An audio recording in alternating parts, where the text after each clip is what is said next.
দেখ, খুশবুর মতো একটা মেয়েকে বিয়ে করছিস, এতে করে প্রেস্টিজ আমাদের যা যাওয়ার তা তো এমনিই চলে গেছে। এখন খুশবুকে গয়না দিলে খুশবুর তো আরো লজ্জা হওয়ার কথা, কারণ ওর বাবা ওকে বিয়েতে গয়না গড়ে দিতে পারছে না। খুশবুর বাবা ওনার সাধ্য মতোই গহনা কিনেছেন, বাট সেগুলো ইমিটেশনের। কেন কেন ইমিটেশনের কেন কিনলো?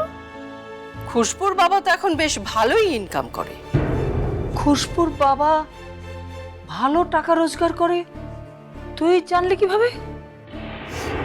উফ মাম্মি, আমার একমাত্র ভাইয়ের বিয়ে, আর আমি একটু সেই ফ্যামিলি সম্পর্কে খোঁজ খবর নিব না? আরে খোঁজ খবর নিতে গিয়ে তো এমন কিছু জানতে পারলাম যেটা জানলে কোনো স্বাভাবিক বুদ্ধির মানুষ খুশবু কিংবা ওর ফ্যামিলির সাথে কোনো সম্পর্কই করতে চাইবে না। তুমি কি বলতে চাচ্ছ আপি? আমি স্বাভাবিক চিন্তার মানুষ না।